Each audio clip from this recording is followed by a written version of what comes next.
Gather round, class. Gather round, class. Gather round. Come on and take a seat. The professor's lecture will be starting soon. All right, let's get things ready to rumble. All right, I'm getting better at this every time. Let's see if we got the setup here. Okay, golden. Almost golden. Just got to make this full screen. Ladies and gentlemen, we're ready to roll. All right, Dr. Jordan B. Peterson's lectures, some of the finest in the land, from 2017, will begin. Real quick, let's, students have questions. Hey, Paul, excuse me, sorry, I almost teared up reading this comment. Hey, Paul, just wanted to say I've been really enjoying these lecture reviews. Well, you bet, Greenest Hugh. You bet. He really, okay, let's go, metaphorically. All right, ladies and gentlemen, let's begin. I hope everyone has the lecture notes pulled open. Let me try and get the comments here set up. I don't need this. We do need this. We need that. We need that. Once again, thank you to Enrique on the synths for that epic intro music. And let's kick it off. We ended at about 1:16:45 last time. Star Wars is the religion of the modern man. And don't you forget it. And let's navigate to around that time.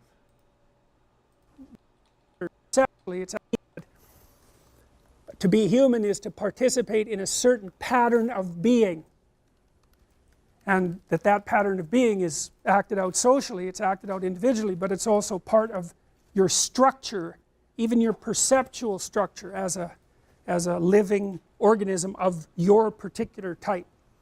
And it would be the case, at least in part, that the hero myth, which is go out where no one has gone before, here we go, face the terrors of the unknown, gather something of value, and return, is the central story of humankind. It's not the only central story, but it's up there in the top three. And many of the dramas that you engage yourself in are variations of that story. And you watch it over and over and over because you're trying to learn how to do that. Because that's what you need to do to live.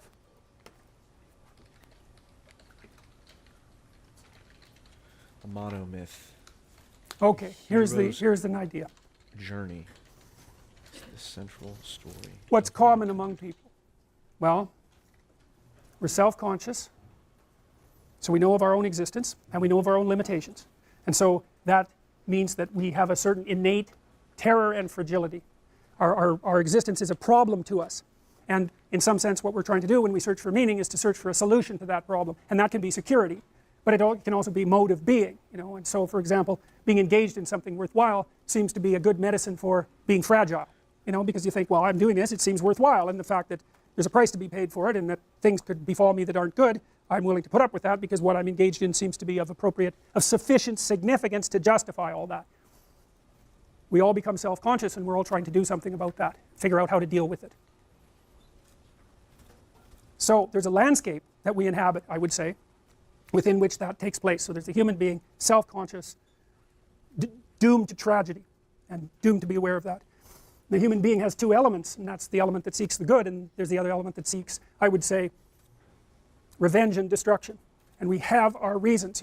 If something tragic happens to you, it's tragic and unfair and it really brings you low, the probability that you're going to become resentful and want revenge is extraordinarily high, and no wonder. And the archetypal representation of that is evil itself, and the archetypal representation of the good that you could do is the hero. And so those things inhabit us. They're permanent elements of the human psyche.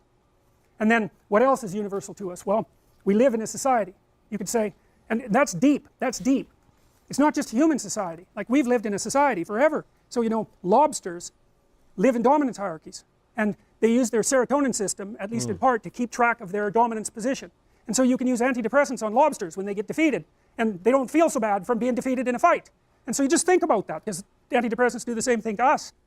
We're so bloody social that the circuits that evolved 300 million years ago, when the lobsters and us had a shared ancestor, are still operating at the base of your brain. And that's why Yes, he said we live in a society for real. Yes, the meme is true. This goes back to the point about the environment that we've adapted to is not necessarily the physical environment like trees and sunlight and all that, and that's what shapes our skin color and our hands. It's literally the social environment, right? The judgment of other people was as much of a part of our environment as trees, right? And so you have to remember we adapted to the social environment as much as the physical environment, and our physical bodies are, obviously mostly the physical environment adapted to, but our minds are so highly adapted to other people's consciousness, or rather participating in the social playing field.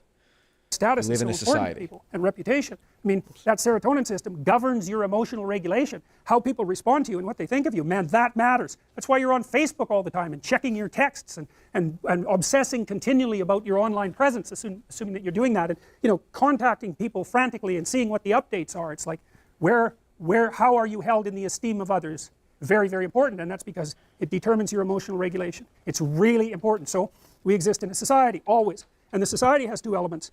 The tyrannical element of the society, that would be the tyrannical king, roughly speaking, a very common mythological theme. You see that in The Lion King too, right? Because that's Scar. And of course you see it in the real world with almost continually. And then the benevolent king, who is the source of all the good things about culture. Bonus points for anyone who has seen the archetypal memetics video in which we went over the circle with the 6 archetypes, because this is exactly that. Wise king, evil king represent good and bad side of culture, right?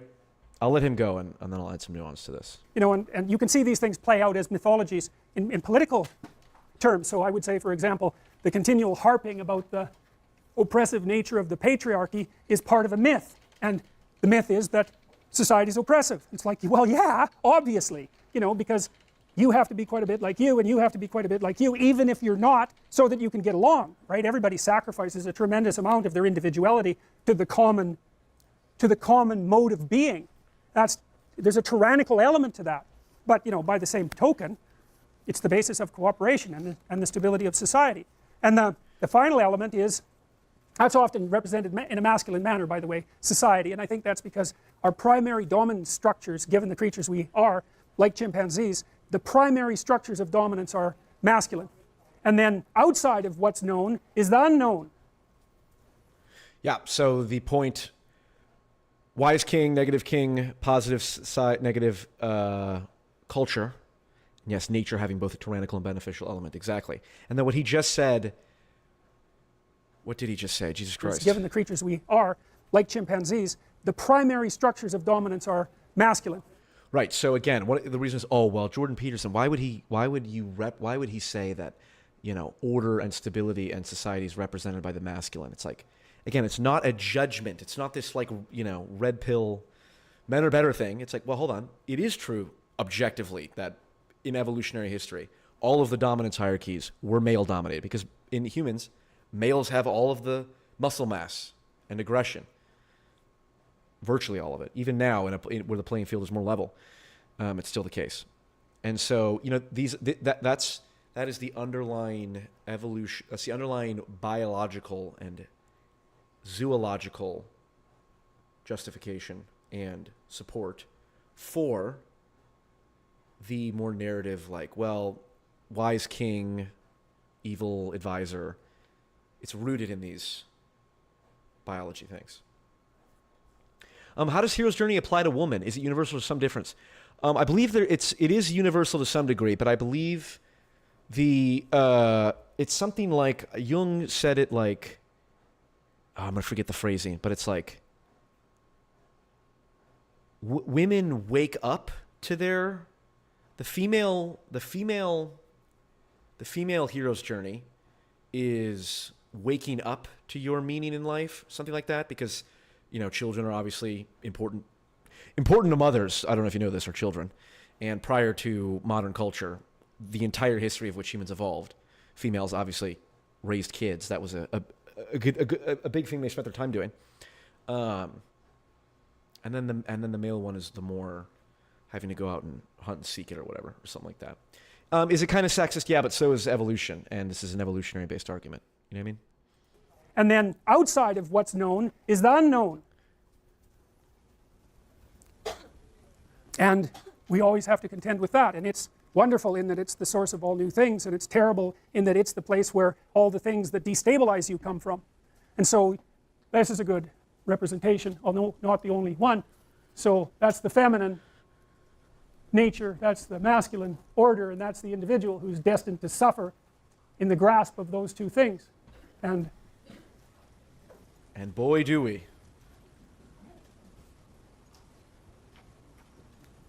I'll finish this next time. What have we got here? Yep. All right. Good enough. We'll see you next time. Good enough. You know, it's funny, just one note. He always ends and starts his lectures in the most like, and we're done. Hello. It's just like, it's very odd. So today, to begin with, we're going to finish the last lecture. And then, with any luck, we're going to start the next one. They're thematically linked anyways. Well, you know, all the lectures for the next, well, for the whole course, hopefully, will be thematically linked to some degree, given that nominally they're about the same topic, but some are more tightly linked than others. So I started telling you last week about this idea of the voyage to the underworld, and I want to tell you a little bit more about that. Jung, in particular, conceptualized the voyage to the underworld as a journey into the unconscious. And the unconscious for the psychoanalyst is a place of fantasy and dream and implicit presupposition and habit. And that's all correct. You know, there is an unconscious, and it's perfectly reasonable to conceptualize it that way. The big difference, I think, between the psychoanalysts and the later, more empirical scientists is that the psychoanalysts sort of envisioned your psyche as a place of living partial personalities instead of cognitive computational systems. You know, they took into account the fact that you're alive and that the parts of you are alive. And what did he say there? This is important. This is important. The psychoanalysts sort of envisioned your psyche as a place of living partial personalities instead of cognitive computational systems. You know, they took into account the fact that you're alive and that the parts of you are alive. And you know, there's a neuroscientist named Gazzaniga. I don't know how to say his name. Gazzaniga. That's wrong. Whoa! Gazzaniga. Yeah, I think that's it. And shut down the stream! Holy shit, at least he didn't hard R it. Well, I don't remember that. Let's write that one down. That's hilarious. Hold on. The psychoanalyst believed... Okay, hold on. Oh my god, I got too many things open. The psychoanalysts believed that the psyche was made up of partial living personalities rather than computational material. Also, Jordan Peterson says the N-word. That's hilarious. Let's clip that up and put it out there.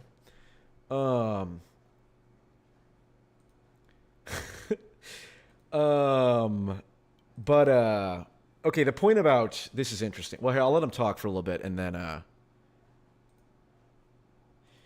I gotta find a better way to do this, because I have multiple things going up at once, and depending on the order that I click them, it'll make it go away. Okay, so let's go this here.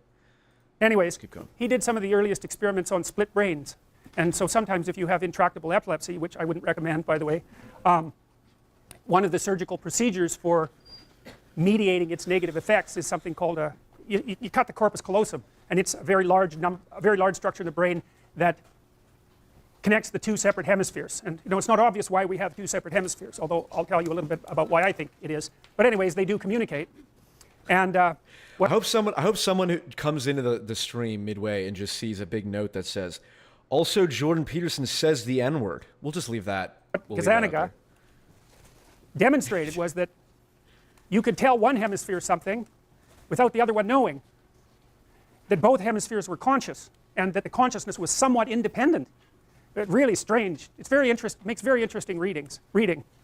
Yeah, the split brain experiments, like two different personalities. Okay, real quick, this is an important metaphorical way to ground the psychoanalysts believe in the partial living personalities rather than computational. Here's a thought.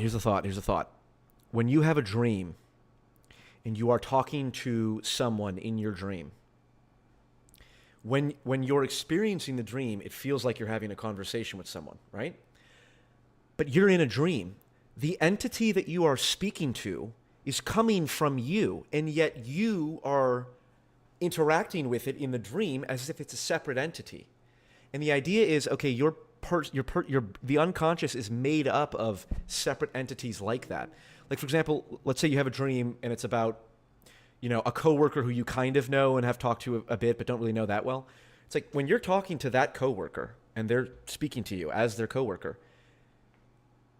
that the thing that inhabits the entity that you're talking to in the dream is like an unconscious, it's coming from you, but it appears as separate. And, oftentimes people will have dreams where it's about like their coworkers in it or something, and the coworker is like, I don't know, just like murdered your brother, or, you're in love with, and it's like nothing that actually is relevant to your real life. It's because the coworker is just standing in as a representation for something else. And the anima is inhabiting that, or the animus is inhabiting that, or the shadow is inhabiting that, right? So the things you see in your dream image can literally be just, it's just like, imagine a puppet, and then you plug in a battery to the puppet, and the puppet comes alive. It's like that battery comes from you. And that's one first way to get into the idea of like, oh, I'm made up of multiple different personalities. I'm made up of different entities within me.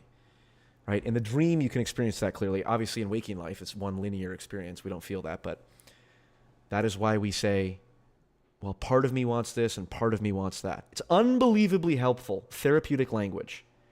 When you feel multiple different competing emotions, saying, well, part of me wants to do this because X, but part of me wants to avoid this because Y.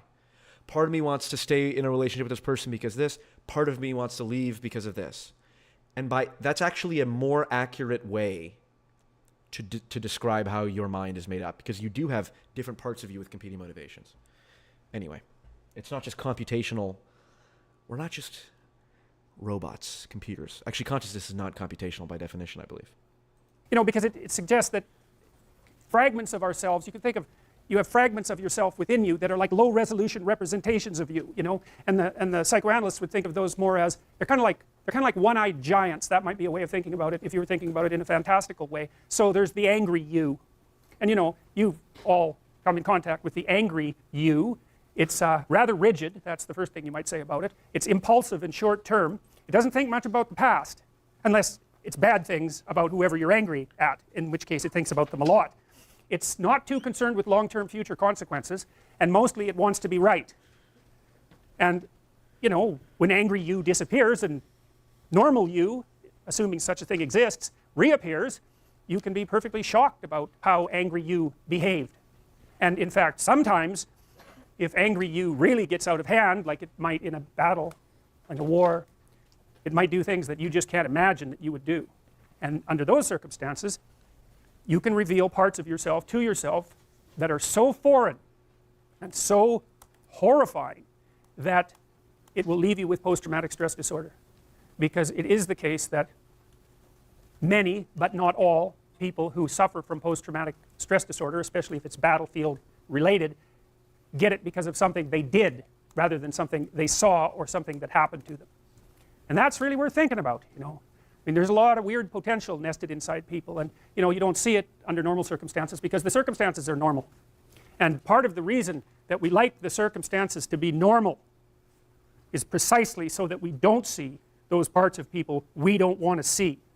And that's really worth knowing. It's really worth knowing, because that's why people are so identified with their culture and why they need a culture. Like the terror management theorist types, they kind of think of culture as a mechanism that inhibits anxiety, and they think about it psychologically, like it's something inside your head, let's say, and it gives meaning to events and stops you from collapsing into chaos and protects you from death anxiety. But that's not right. It's sort of right, but that isn't what your culture is. Your culture is a set of value-laden presuppositions that you orient yourself in the world that match the set of value-laden presuppositions that everyone in your culture has and acts out. And so what that means is that when you believe something and you're among your own people, you believe something implicitly. It's the way you look at the world. It's the way you act things out. You act them out. Everyone expects you to act them out. They're happy about it, in fact. So there's a match between what you're doing, what you see and what you're doing, and what other people expect. And it's that match that regulates your emotions.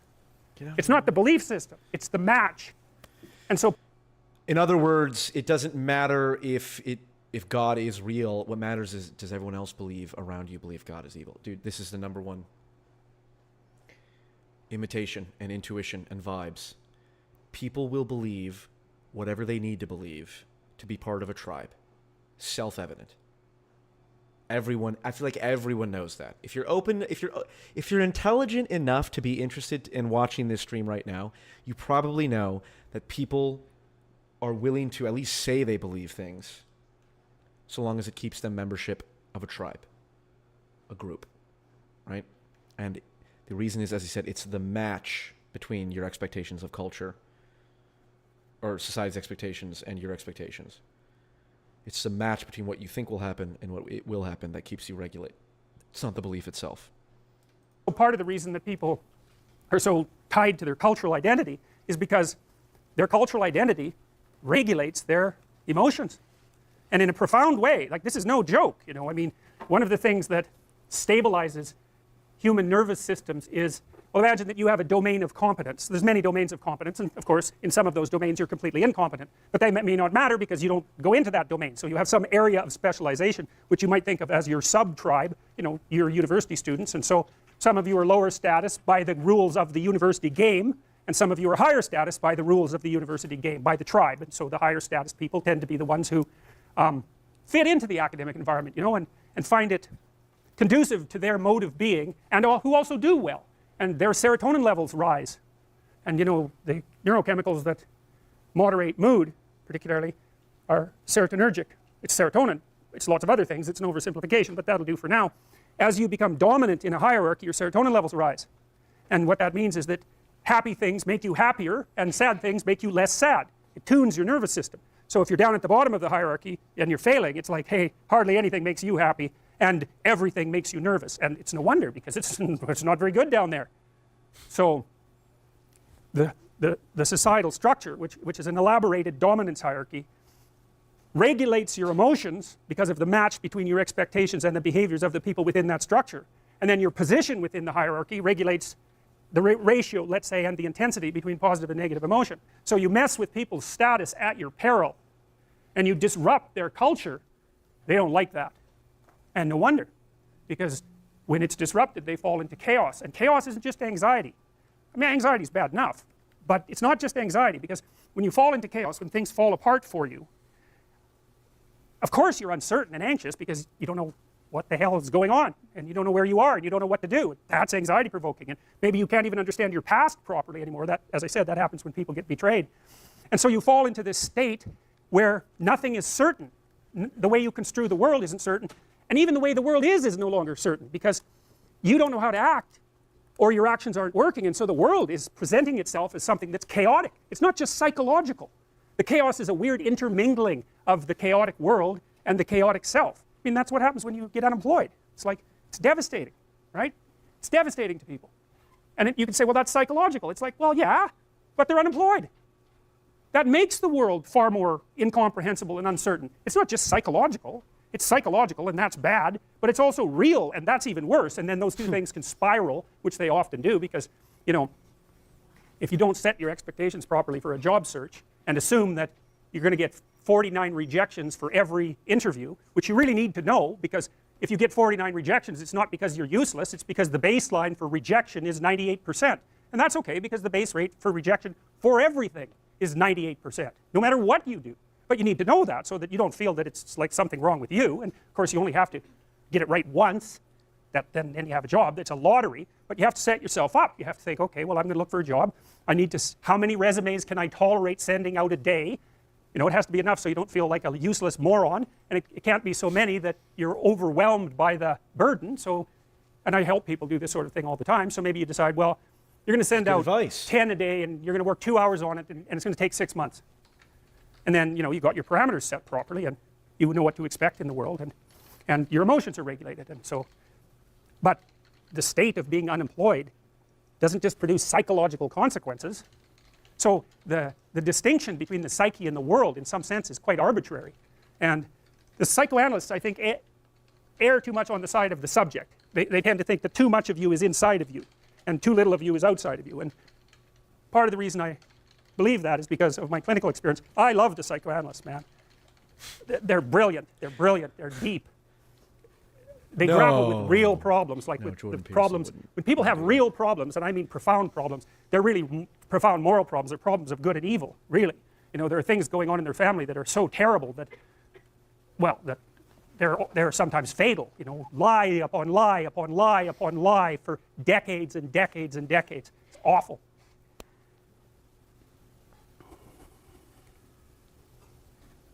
And that's not exactly inside them. It's out there in the world. And lots of the people that I see, very famous critic of psychology, and I can't remember his name, but I probably will, criticized the practice of psychology quite effectively in the, I believe in the early 60s. Zaz? The Myth of Mental Illness by Thomas Szasz, S-Z-A-S-Z. It's classic. You should read it. I've watched these lectures before, everyone, just for the record, okay? All right, just, this is a refresher. If you're interested, I can't remember his name, but I probably will, criticized the practice of psychology quite effectively in the, I believe in the early 60s. The Myth of Mental Illness by Thomas Szasz, S-Z-A-S-Z. It's classic. You should read it. If you're interested in psychology, read it. Like, it's a classic. I think I read the first half of it, and I don't remember getting that much out of it. But that's just me. And he basically said, most people have problems in living. They don't have psychological problems. And so I've experienced, despite my love for the psychoanalysts, very frequently what I'm doing as a therapist is helping people have a life that would work.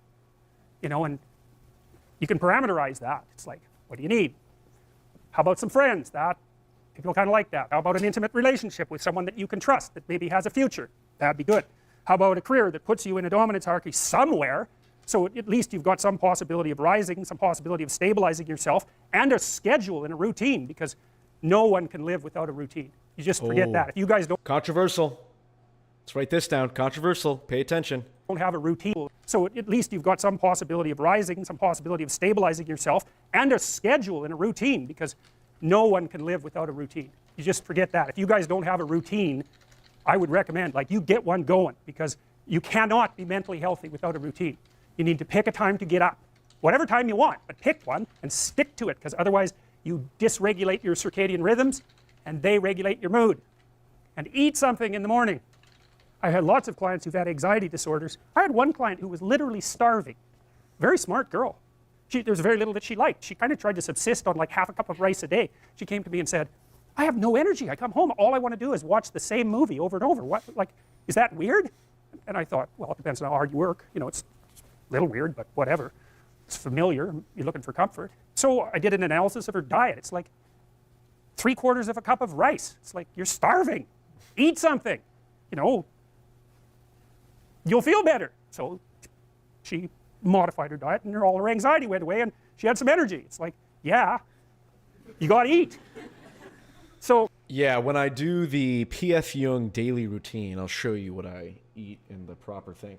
I've gone back and forth on the diet thing because intermittent fasting has a lot of benefits, and intermittent fasting involves not eating breakfast. Generally, you have a feeding window of like 6 to 8 hours.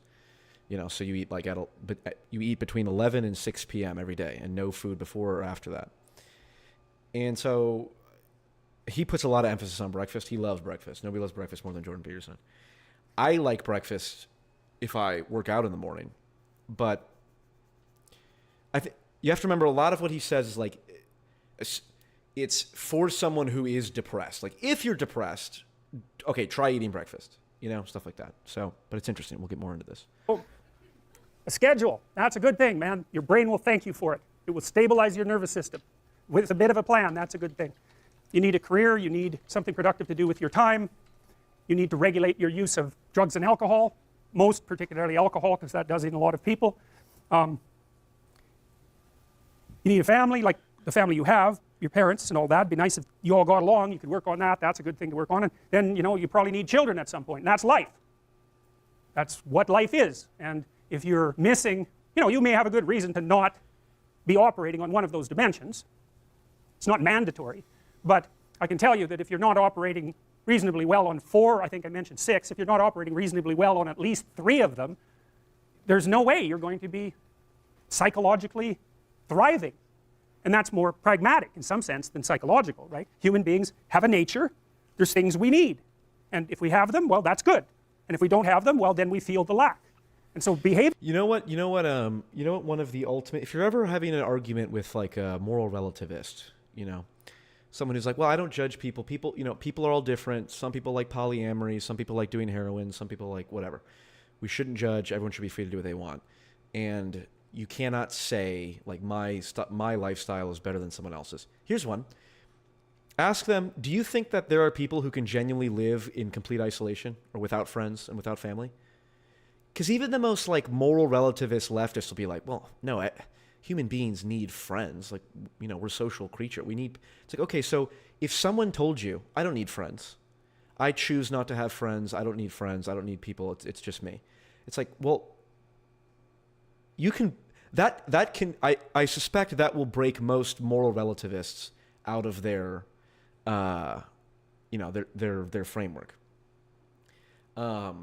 Because it's always like, well, I don't judge other people for their lifestyle and all that sort of stuff. But it's like, yeah, but, you know, hijack their empathy and be like, oh, so you would encourage someone to not have friends? I don't think so. Behaviorists, behavioral psychologists concentrate a lot more on that sort of thing. You know, it's practical. It's like strategizing.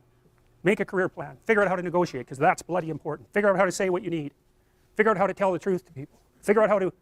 There are monks who live in complete isolation. Yes, 1 out of literally 500 million or 1 billion people. There are monks who can walk around in the negative 10-degree winter without any coats and their body temperature, and they don't get frostbite. Dr. K pointed that out, I believe, in his conversation with Destiny, which I need to look the fuck into, because that's wild. So just because there are human beings who can do certain things doesn't mean it should be recommended for anyone. Unless you're a monk, I guess.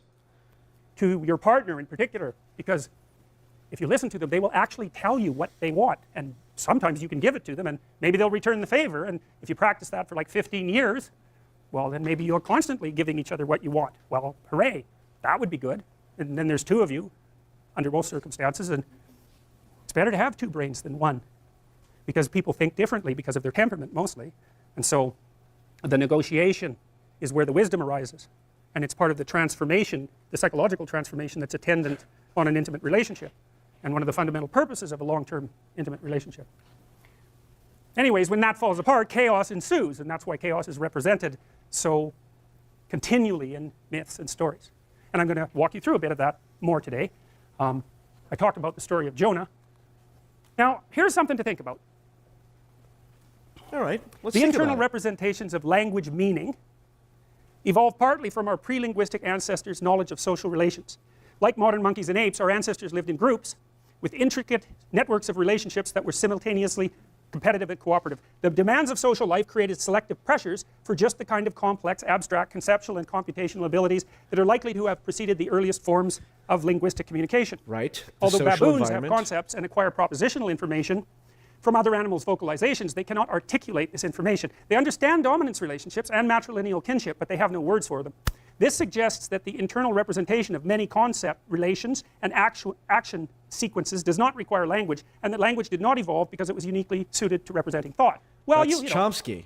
you can think without... I believe is that Chomsky who said, Noam Chomsky's theory of universal grammar is that we develop language to help cognition. The argument is that we don't need language. Language to did do not concept cognition. relations and action sequences does not require language, and that language did not evolve because it was uniquely suited to representing thought. Well, you know, you can think without language. Well, take the case of someone who's deaf and mute. They have no language. Well, they can operate in society. They learn how to represent other people, and they do that with image. Deaf and mute. Now, the postmodernists, who I... Deaf and mute. Well, they could still read words, but I suppose if they were born deaf and mute, you'd have no way of bootstrapping. the meaning, right? Because I don't think children are wired with the capacity for reading language, capacity for learning the words and then representing it after the fact. That's interesting. Despised would be a reasonable way of putting it, have this proposition that there's no meaning outside language. And it's a powerful argument, by the way, but it's seriously wrong. Yeah, I think this is it's a way of he's putting it. Chomsky. Have this proposition that there's no meaning outside language. And it's a powerful argument, by the way, but it's seriously wrong.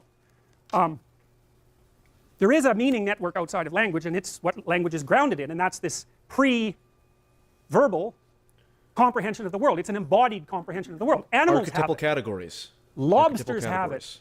You know, this particular scientist, Seyfarth, talks about our shared history with, you know, higher primates. That probably goes back 20 million years, something like that. We split from the common ancestor with chimps about 7 million years ago.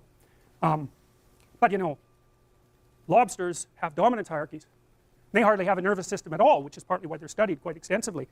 And so they have a social structure, and they understand it. Like if one lobster, you're a lobster, which would be quite a shock to you if it happened, and you were fighting with another lobster and you lost, you would remember that, and the next time you saw that lobster, you'd scuttle off somewhere else. And you'd know that, and all the lobsters in an area know who's top lobster and who isn't. And top lobster gets the best bloody place to be and the best food. Hold on. Look, part of the lecture notes are to, as clearly we identified before, to identify good meme moments. So let's highlight the meme moments.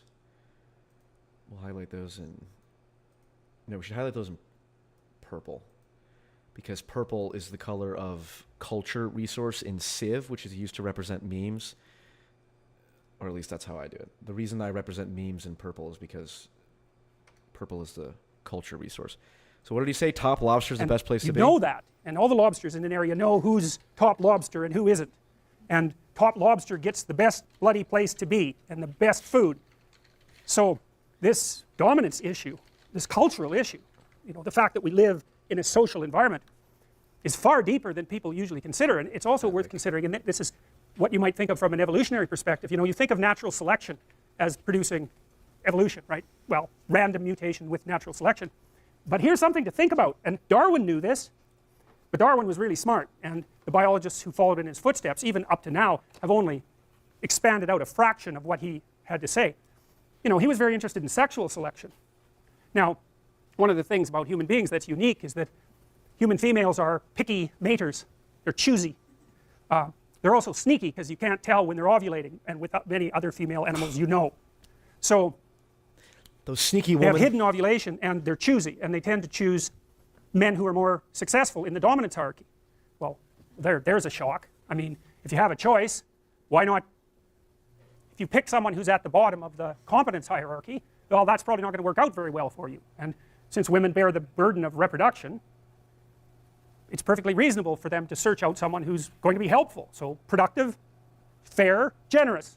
And you know, when you think of a dominance hierarchy, you might think, well, it's the powerful guy, the aggressive guy, say, that rises to the top of the dominance hierarchy. And that's not true. It's not even true among chimps.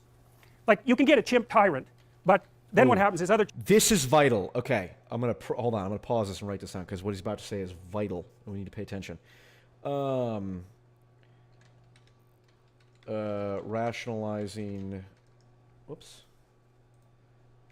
For why women are choosy maters. Is that the right word? Choosy bastards. Are choosy when it comes to mate choice. And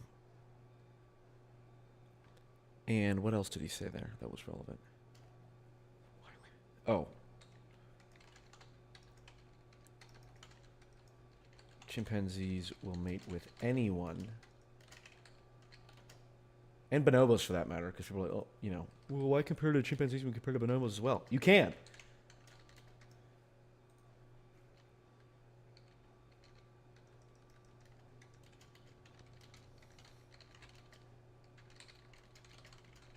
Yeah, and the whole sexual selection versus natural selection debate, I think a lot of people take issue with some of this stuff. But okay, what he's about to say about chimpanzees, this comes up all the time. Okay, you want to know about the the reality of moral systems, moral systems as having functional utility. Let me get this right here. Hold on. Okay. Chimps gang up on him and tear him to pieces, and they don't do it nicely. They don't do it nicely. And the chimps that tend to maintain the powerful guy, the aggressive guy, say that rises to the top of the dominance hierarchy, and that's not true. It's not even true among chimps. Like, you can get a chimp tyrant, but then what happens is other chimps gang up on him and tear him to pieces, and they don't do it nicely. They don't do it nicely. And the chimps that tend to maintain their dominance for long periods of time have a pretty wide network of friends, roughly speaking, with whom they engage in reciprocal interactions like grooming, and they actually pay a lot of positive attention to the female chimps, who have their own hierarchy, by the way, and to their offspring. So they're like baby kissing politicians. And so the idea that it's raw power that produces dominance it's just wrong. It's wrong now, you know, tyrants, you know, it's pretty damn unstable business being a tyrant. There's lots of people who want to kill you. Plus, you know, you tend to rule over something approximating hell. So maybe that's better than being a subject in hell, but it's not much better. So, better to, what is it? Better to reign in hell than serve in heaven. There's Medieval 2 Total War. There's a quote that shows up in the loading screen, and one of those were those quotes. Okay, the point about chimpanzee hierarchies being based off of the type, it is not raw power. This is the idea that they're alpha males. Okay, what is an alpha male? Well, the meme, the comical alpha male is tough, aggressive, and that's what makes an alpha. That's not technically what an alpha male is. An alpha male is the person at the top, the male, at the top of the dominance hierarchy. But you can get to the top of the, or it shouldn't even be dominance hierarchy, the top of the hierarchy, the social hierarchy. Evolution selected for reciprocal behavior, not pure raw exercise of power. So the idea that might makes right, in a narrow sense sometimes, obviously might is a precondition for morality. You have to be able to, you know, fight off the predators in order to do anything good. But it's such a central thing of like, well, morality is constructed, morality is subjective. It's like, no, it's fucking not. We see it in animals. Right? Morality is that set of social behaviors that evolve to produce stable social hierarchies. That's morality. Now,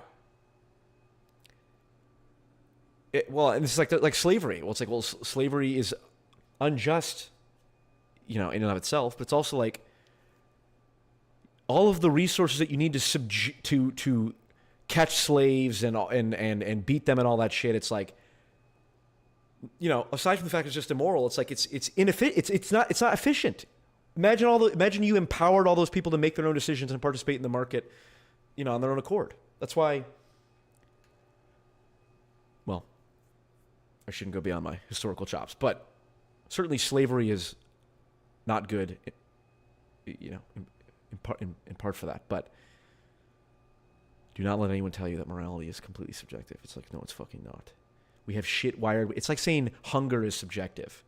What do you mean hunger is subjective? Well, it's in your head. Hunger is only something you feel. It's like, okay, it's still fucking real, and it still has correlates to the objective real world. So anytime people say shit's subjective, it's only in your head. One of the greatest philosophical problems of our day is the fact that we all learned objective versus subjective and pretended that was a duality, and we missed the transjective realm. And morality is absolutely, at minimum, transjective, if not objective. Anyway, so this social. Now, so what this means, think about this for a minute. So imagine that what I'm telling you bears some vague resemblance to the truth. I think there's quite a lot of evidence for it from a biological perspective. I mean, this choosy mating thing occurs with lots of species, you know. There's this bird called the bowerbird.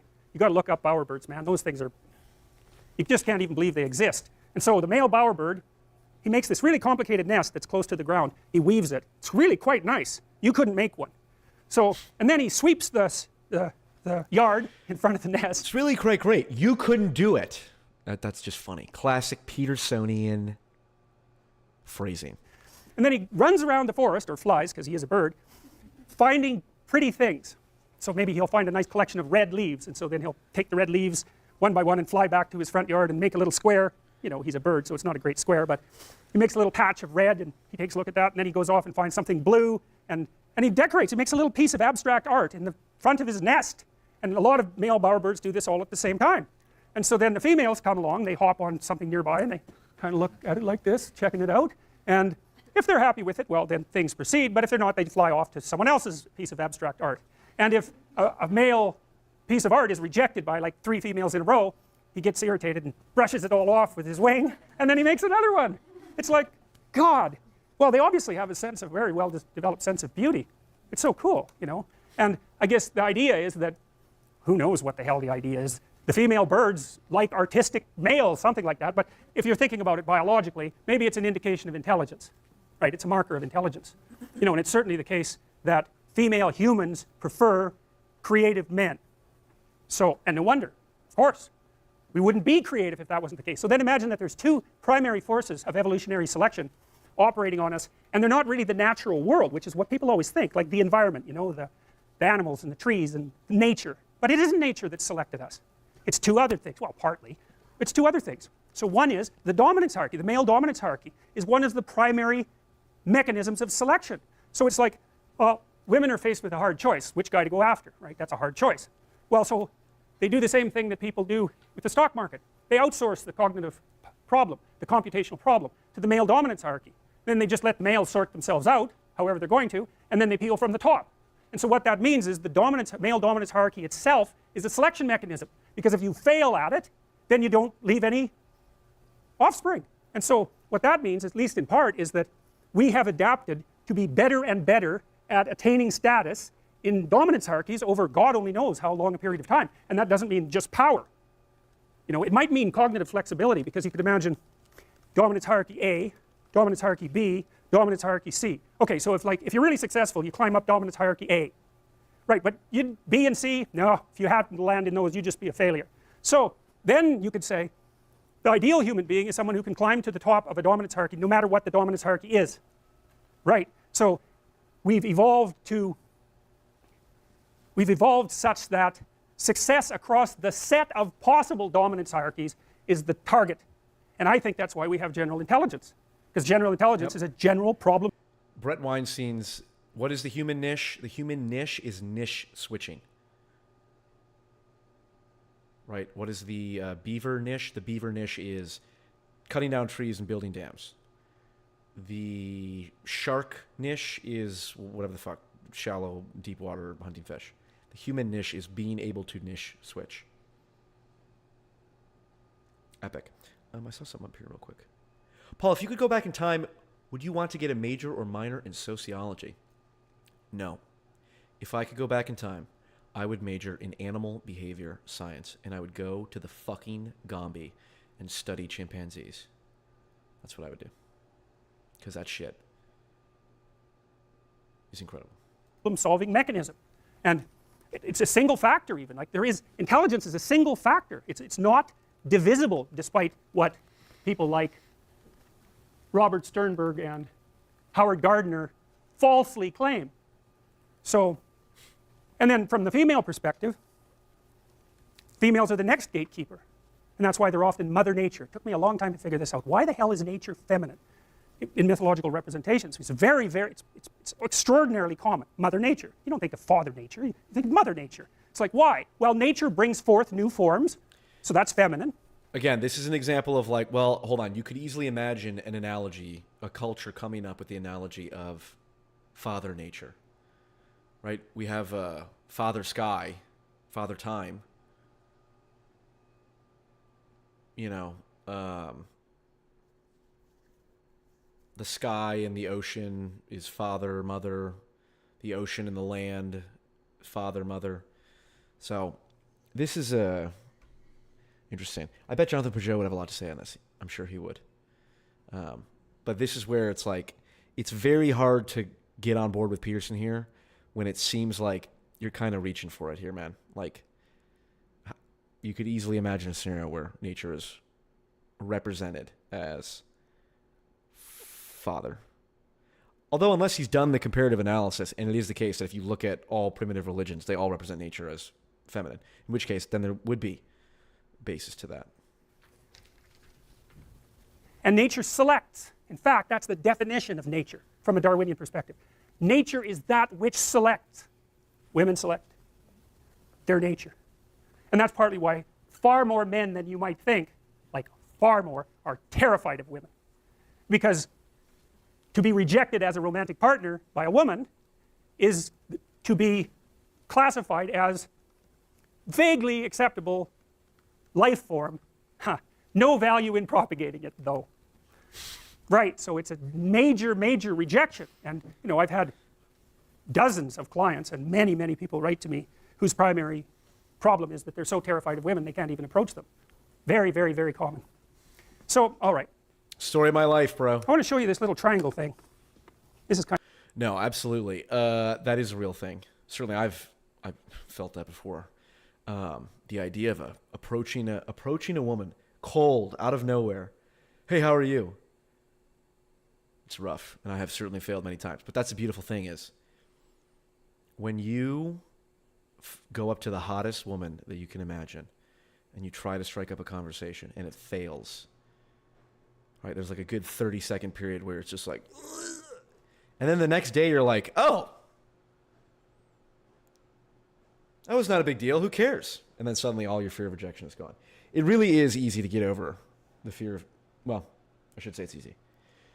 It's far easier than one might think. The goal is to go into it expecting to get rejected. But don't don't try to get rejected. Don't be like saying weird shit. Anyway. kind of cool.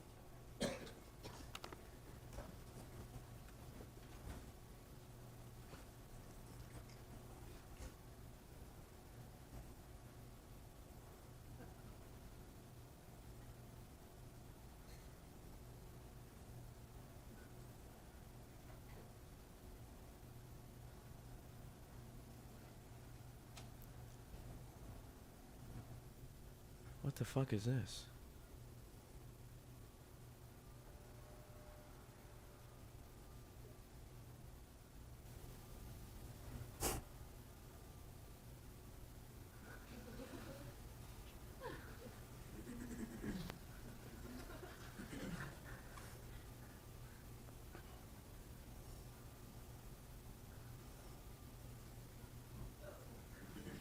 Okay, so non-verbal, right? Non-verbal. So what happened? Well, there's mother triangle, I would guess, and mother triangle has circle as a child, and triangle is maybe a friend, but not one that's very welcome, according to mother. And child circle goes out to try to play with triangle child, and mother doesn't like that, so she goes out there and pecks the hell out of him, chases him away, pushes child circle back into the home, and goes into the home. And then child circle isn't very happy about that. It's running around causing trouble, and manages to escape. And then bad child triangle shows up, and they play together and run around and run around and run around and run around with mother chasing them. And then maybe they elope. Who knows? And then mother triangle has a fit. And Kevin Doyle says, "Am I autistic if I didn't get that?" Well, that makes two of us, because I don't know. I get what he's saying, and that's sort of what but only because he's described this before. And also, it's kind of, who's to say that the reason we understand this is not because it's inherent to us, but because the cartoons we've seen, it's mimicking things we've already seen before. This is a form of hyper-reality. Right? Like, how do you represent happiness in a cartoon? You make people spin around each other. It's like, you could imagine like SpongeBob and Patrick Star, like, spinning around each other happy. It's not obvious that you would know what that means prior to that. So, I don't know what he's trying to prove with this, but anyway. it's like 12 hours a day chewing. What is it? What's that line? Well, but the point here, and this is the point of this experiment, is how much information do you need from which to derive a narrative? And the answer is, like, none. It's just immediate. You can watch some triangles moving around a box, and instantly you personalize it. And that's because that's what you're like. And the reason you're like that. That's interesting. Again, I'm not smart enough to be able to articulate this, but like, yes. All of our categories are fundamentally social. That doesn't make any sense. Yeah, there's a reason that infants and toddlers project like they have a stuffed animal and they think it's alive. Projecting life into an inanimate object is a common toddler behavior. It's because we're primed to view the world socially and narrativize it. And to narrativize, I think, is inherently social. Never mind. See, I'm thinking out loud here. I don't know. That is because your environment isn't nature. Your environment is culture. Your environment is other people. Other people. And that was even more true for chimpanzees and so forth, and especially animals that had a limited diet, like gorillas. They pretty much only eat like leaves. You know, a chimp spends like 12 hours a day chewing, and that's why they have a gut like this. It's like, you can't eat leaves, you know, have you tried? They have no nutrition, so if you're going to eat leaves, you have to eat a lot of them, and then it takes like 3 months to digest them. And so what we've done, and this is pretty cool because we're so smart, is that we've traded gut for brain, and that's why we're so svelte. And the way we managed that, it appears, is that we learned how to use fire to cook things, and that meant that we had high quality nutrition, much higher. It's easier to digest cooked things, especially meat. And so because we invented fire, we didn't have to have so much intestine, and we could spend a little more time on the brain. So human beings really are fire users. We invented fire, or discovered it, or whatever, mastered it, at least a couple of million years ago. A long time. That's crazy. He said that before. I don't know if it seems almost hard to believe. We mastered fire millions of years ago. I suppose we would have had to in order to trade the gut away for brain, because we couldn't have evolved the slimmer gut except over the period of at least 1 million years or something like that. Which means, think fucking 2 million years ago or whatever, 1 million years ago, we were smart enough to start making a fire. You know, which is like, damn, how conscious were we back then? That's pretty wild. We mastered fire millions of years ago, which allowed us to trade gut for brain. Interesting, interesting.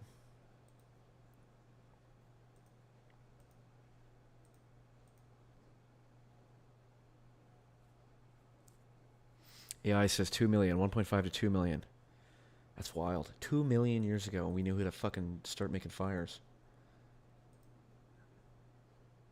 Right, if you saw a fucking chimp make fire, like start a fire, that's crazy. And he would have, you know, a human would have trained him. But to see that emerge naturally, that's crazy. Okay, let's get back to it. So that's all pretty cool, as far as I'm concerned. So that's partly how you think. And that's naturally how you think. You think a certain way. And so we'll say that your fundamental architecture is social cognitive. You tend to view the world as if it's personified. And the reason for that is that the world in which you emerged as a being was primarily social, and what you needed to know was who's the big primate and who's the little primate and who's related to who. And you know, among chimps, if a big chimp is threatened by a small chimp, well, you know, the big chimp could just tear the small chimp apart. But the big chimp will back off if it knows that the little chimp is associated with some really big chimps. And so the little chimp can bully the big chimp because it's part of a dominant family. And that's because the nervous system of the big chimp doesn't respond to the little chimp like a little chimp. It responds to the little chimp like it's a little chimp with 4 great monsters attached to it, because it's true. So its nervous system is actually responding to the network around the chimp. And so that's exactly what you, well, it's not exactly what you're like because you're not chimps, but you know, it's that kind of platform that constitutes the evolutionary underpinnings of your psyche. So what does that mean? Well, it means this is like perfectly fine to us, right? We can animate things, we can, rabbits are people, no problem. We'll go along with that. You remember Roger Rabbit? I presume most of you've watched that. So this is the detective whose name I don't remember.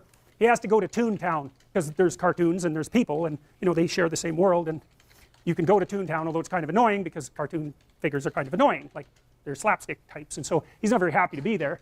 And this is what it looks like, right? Everything's animated, meaning alive. Anima means soul, by the way. So everything has a personality. And you know, when you're reading books to kids, The sun has a personality, train has a personality, jet has a personality. Doesn't matter what it is, it has a personality.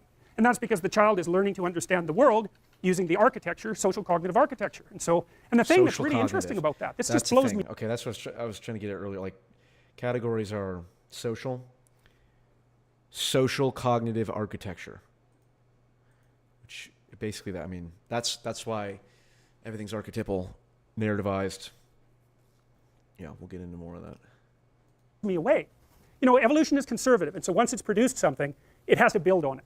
It's like DOS, the operating system. It's like, really? It's still there, if I remember correctly, under Windows 10. You can't get rid of the damn thing because it's part of the structure now. And it's like the keyboards we use, which were actually designed to slow typers down, because with mechanical typewriters, if you type too fast, the keys would jam. So they devised the keyboard to slow you down, and we still use it, which is stupid. You know, you want the high frequency letters close to your middle fingers. That isn't what it's like at all, but we can't change it because everyone uses it. What the fuck? So your body plan, that thing is... Well, who thought this was a good idea? QWERTY? Yeah, I guess A is on the left. O is all the way to the right. Well, but Z is all the way on the left as well. X, Z. That's interesting. Been around a long time, man.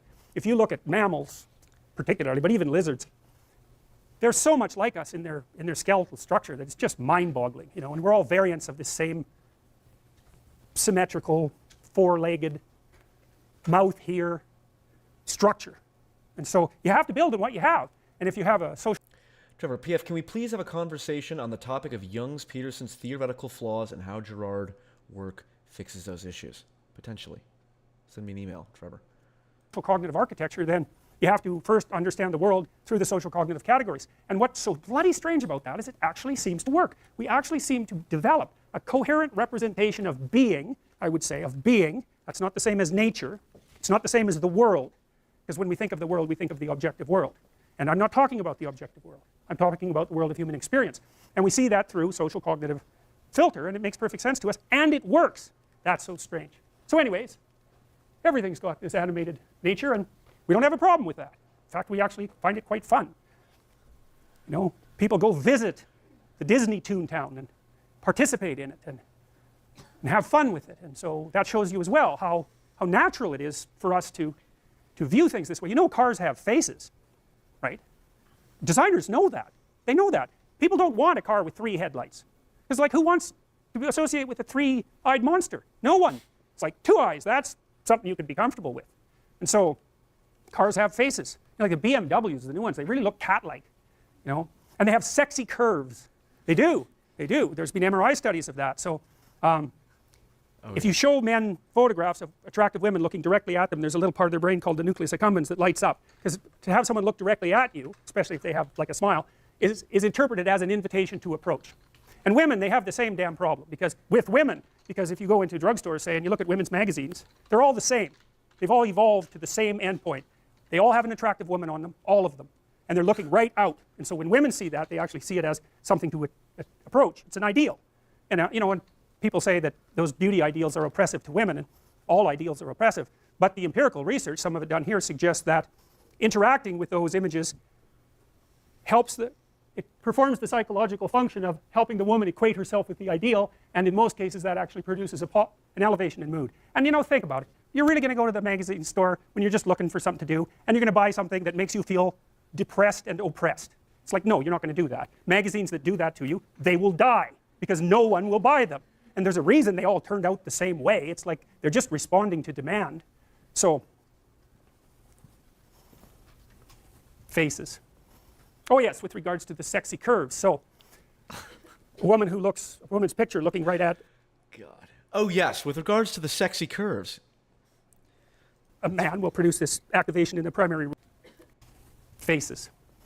Oh yes, with regards to the sexy curves. So, a woman's picture looking right at a man will produce this activation in the primary reward system. Cocaine produces the same response, and so do sports cars, especially curvy red sports cars. And so that's why you often see an attractive woman sitting on a curvy red sports car in an ad, because it's, you know, if there's an ad for beer on the side, it's like, hey, everything's perfect. So, and you know, those are all primary reward representations, and they produce attraction, because part of positive emotion, the dopaminergically mediated element of positive emotion, is an approach emotion. It's not a satiation, satisfaction emotion. Yes. It's, oh good, there's something good here, I can move towards it. And that is what happiness is. That's directly what happiness is. It's not attaining something, because that just puts you in a whole new problem. You've got to figure out what to do next. All right, so I suggested to you. Yeah, the dopaminergic and serotonin creates satiation. Everyone knows this. Everyone knows this experience. You're hungry. What do? You go to get food. Let's say you get in your car and you drive to whatever your favorite junk food place is, and you order a fat, juicy burger. You're doing all the work. The dopamine, you're getting little hits of dopamine as you slowly make your way to the goal. That creates happiness.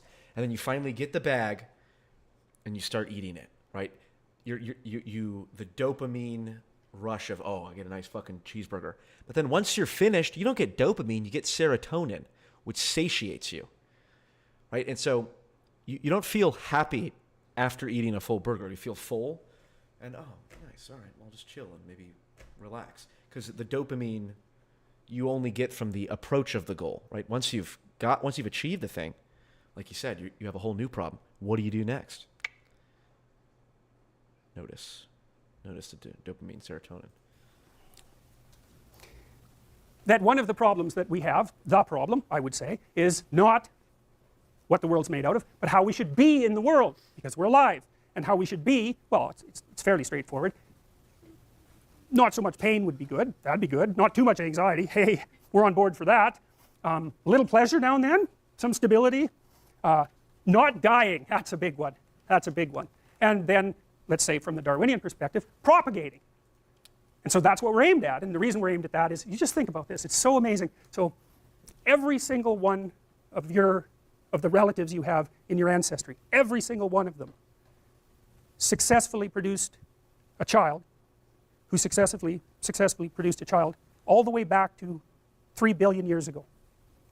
It's bloody unbelievable. Like, the probability that you exist, well, it's 100% because there you are, but the probability of predicting that you would exist, if you tried to predict it, it's like the chances that you're here are so infinitesimal that it's just absolutely mind-boggling. Think about that unbroken sequence of success literally over billions of years.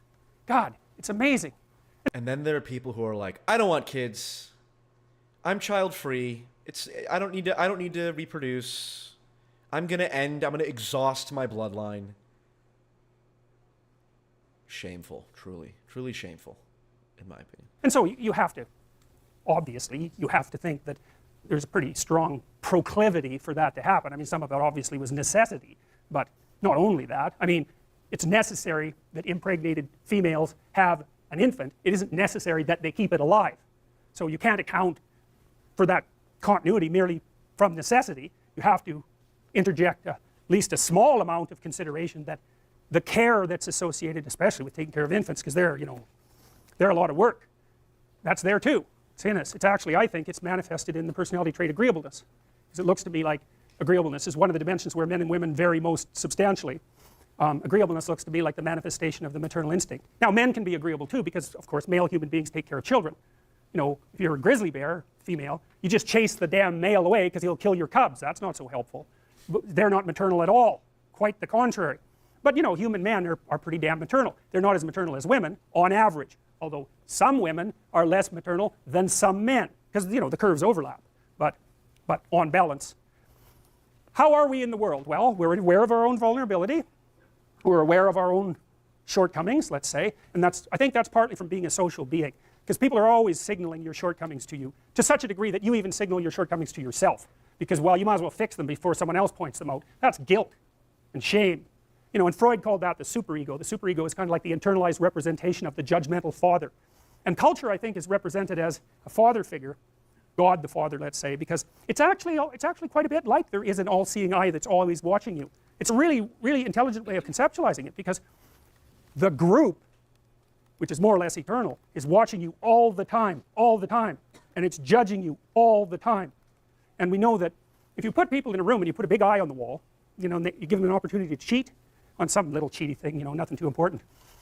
If they're in the room with the big eye, they're less likely to cheat if they're in the room with no eye at all. So you know, and what do? You keep an eye on your kids, and the reason you do that is so they don't miss. Such a goofy experiment to run. You know, here, come in this room, giant Eye of Sauron. This is why kids' anxiety levels are all the way up, because every fucking Eye of Sauron camera is around. And if you do anything wrong ever, it'll be on camera. Anything wrong ever, people record it. God, miserable. Misbehave, and we keep an eye on each other. And so we have a representation of that. And as far as I can tell, we represent it as a transcendent figure of judgment. And it's like, yeah, hey, that's a pretty good metaphor.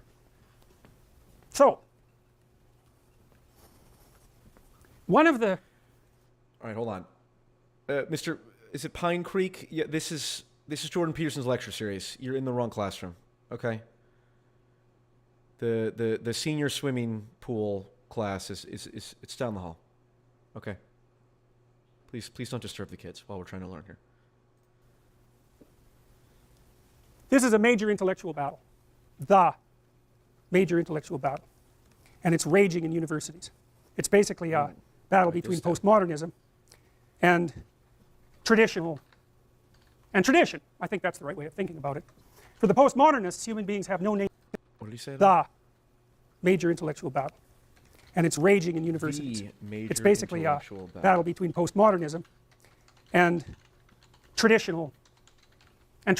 I think that's the right way of thinking about it. Okay, let's pause it here. Let's prepare ourselves here. Listen. As many of you know, Jordan Peterson is not a fan of postmodernism. Okay, this is the first time he's mentioning it.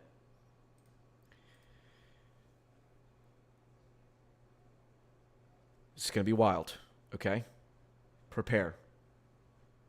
Because this is going to color the rest of the lecture series in a serious way. For the postmodernists, human beings have no nature. We're blank slates. Everything that we are is enculturated, so we're completely malleable, and all elements of our identity are malleable. On the other side are the traditionalists, who are, I would say, grounded more in biology on the one hand, but also in the historical humanities tradition that suggests that people have a nature. I explained some of that nature. Most people want to have friends. It's part of your nature. You know, most people want to find love. It's part of your nature, and you suffer without it. So, and you know, you could say those are all social constructs, but you can say anything. So, you know, and don't ever trust someone who has one explanation for everything. You know, how much intelligence does that take? You got one explanation. You just trot it out for every phenomenon. This is an alternative. Now, here's what happened in part. That's a good rule. Never trust anyone who has one explanation for everything. Postmodernism posits that humans have no nature. Nietzsche, back in the late 1800s, was very interested in the dissolution of traditional faith in the West. We fell out of our myth. That's a way of thinking about it. We stopped believing in its fundamental axioms. We stopped believing that there was such a thing as a transcendent deity, for example. It didn't mesh well with the emerging scientific viewpoint. And so in the late 1800s, Nietzsche announced the death of God, which sounds fairly presumptuous, but it wasn't something he was celebrating. The full quote, and I haven't got it exactly right, is, "God's dead, we've killed him, and we'll never find enough water to wash away the rivers of blood." So like, that's a lot different than what you see scrawled on bathroom walls, you know. And Nietzsche hypothesized that in the 20th century, millions of people would die in the conflicts over what values were going to reign as an alternative to that tradition. And he particularly, brilliantly, pointed to communism. He said that's where it's going to be. And Dostoevsky did the same thing. And so, and since then there's been this battle, hey? And the battle is kind of like this. The battle is, on the one hand, between social constructionist utopians who believe that human nature is infinitely malleable, and that with the proper transformations in society you can bring about the perfect state and the perfect human being, and traditionalists, and Jung, I think, is the classic example of this, who believe that there is a human nature and it's deeply embedded within us, and that the cultures we set up have to manifest themselves in accordance with that nature or they will fail. Well, Jung believed in the existence of a meta-narrative, the hero myth, roughly speaking, and he explained its connections to various religious traditions in a staggeringly brilliant manner. Camille Paglia, who I would recommend, and I think I already told you that, you know, she's already concluded, after going through a radical feminist period early in her life, that the proper way for society to orient itself is within a mythological structure, and that's part of what the humanities provides. And the alternative is rational arguments over what values are going to dominate. And it isn't obvious that rationality can solve that problem. I don't think it can. That's Hume's point. David Hume said you can't derive an ought from an is. Right? You cannot use science as a guide to behavior. So what do you use? Instinct. Instinct manifested in imagination. And the evolved structure of your organic cultures. Something like that. Do they have a structure? That's the question. Okay, so you ask yourself this question. What is it that every human being shares regardless of place and time? So any universally comprehensive language, that would be a meta-narrative, a myth, a hero myth, let's say. A myth about what a human being not only is like, but should be like. It has to speak to us about those aspects of experience that we all share, because otherwise we wouldn't understand the damn story. Now we go to stories that we understand all the time, like Star Wars, and it really doesn't matter what country. You know, everybody gets it, more or less. So obviously there's stories that we can understand and mute. I'll read this one out. Michael Sugru lectures, better than JBP. You know, the Michael Sugru ones are phenomenal. I'm sure many people have seen the Marcus Aurelius one. Great. But he also does ones on postmodernism as well. Maybe we'll queue those up. Maybe we'll, if this series, if people like the lecture reviews, maybe we could do different versions of it. Like, people pick a lecture next time and we review it. Mutually. You know, we understand love stories, we understand stories of conflict, we understand stories of betrayal, we understand stories of anger. Did Jung, the one JP is talking about, the OG Jung, you don't have to offend me, claim to know what human nature is, or just that it was important for culture to be in accord with it? Certainly Carl Jung makes descriptive claims about human nature. That's what the archetypes are. The archetypes are human nature. What is human nature? The archetypes. Right? That's if something is said to be archetypal in the Jungian sense, not just like it's an archetypal example of, a giant asshole or something, but and the archetypes, as Jung described them, were the structures of human psyche, the infrastructure of human psyche, which is human nature. And that's because we can feel jealousy, we can feel love, we can feel anger. It's part of you. It's right there. We even know where the circuits are, And then you're like other animals. They feel it too. So very similar emotions as far as we can tell. So this is derived in large part from Jung, but not only. Here's what we share. Natural world, social world, and the fact of our existence as an individual. And that can be represented different ways. It can be represented as you, the known, and the unknown. Or it could be you, culture, and nature. All the same representations. And the culture... Wait, let's see that. But not only. Here's what we share. Natural world, social world, and the fact of our existence as an individual. And that can be represented different ways. It can be represented as you, the known, and the unknown. Or it could be you, culture, and nature. All the same. Interesting. You, known, and unknown.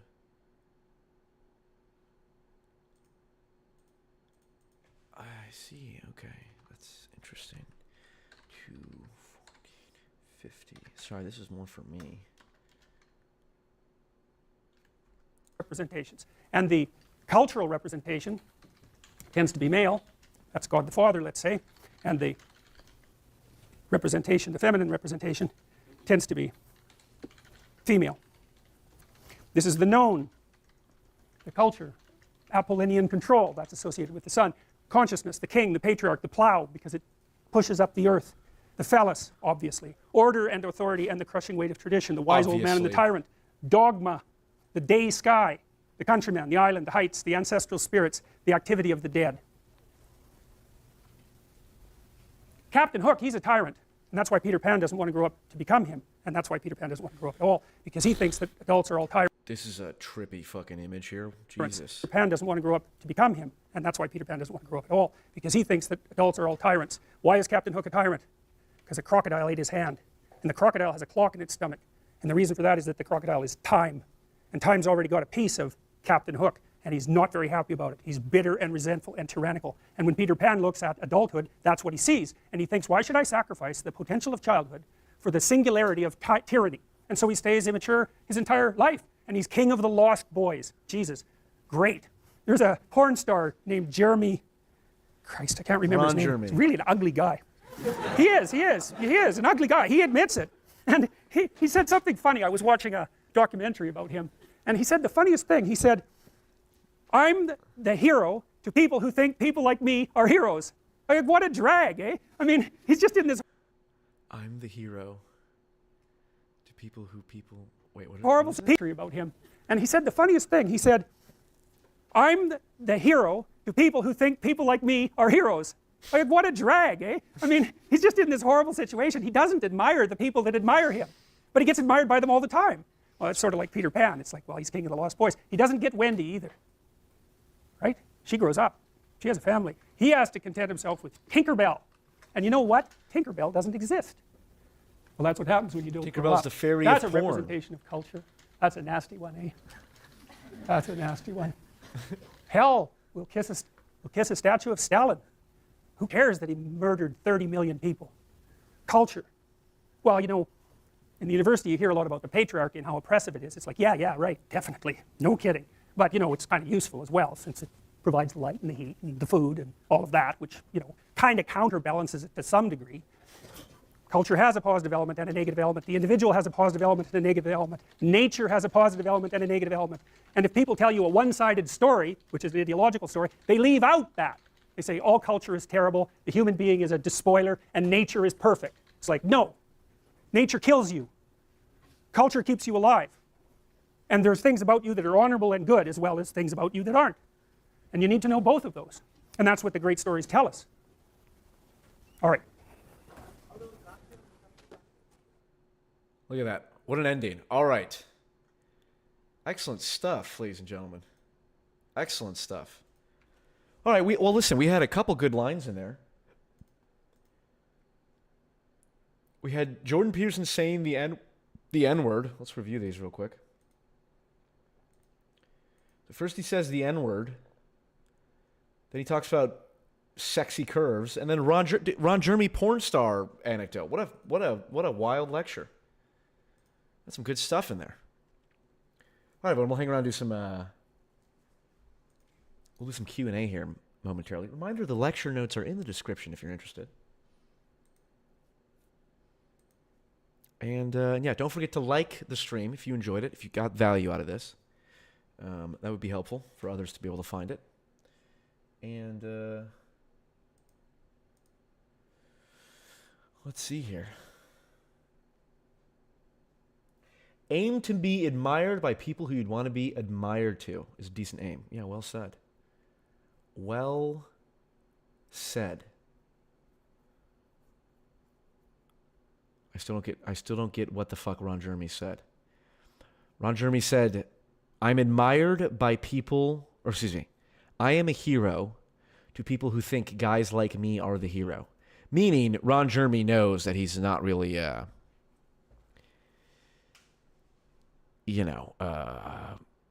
super productive member of society doing a whole lot of great things.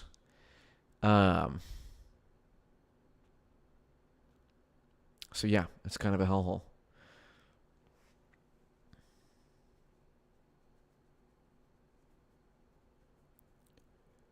Oh, on about hellhole. Yeah, it's interesting. Is Ron Jeremy happy? Probably. Look, there are people who are so far out on the personality distribution that they can break all the, normal moral rules and stuff.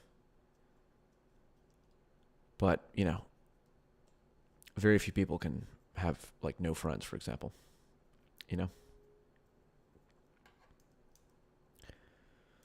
He used to give super good advice. Indeed. Are you going to do 2 streams a day regularly? No. This was not planned. Not at all. Probably never again, to be honest.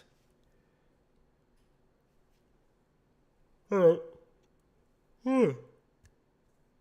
Excuse me, everyone. Thank you for watching. Once again, please like the stream if you enjoyed. And if anyone has any final questions, we can otherwise wrap it up there. And keep it nice and tight.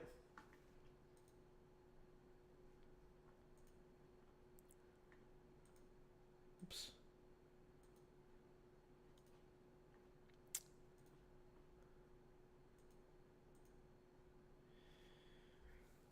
the archetypes are a useful model and provide a lot of value in my life, but if we take the archetypes to its logical conclusions, then the implications are horrifying.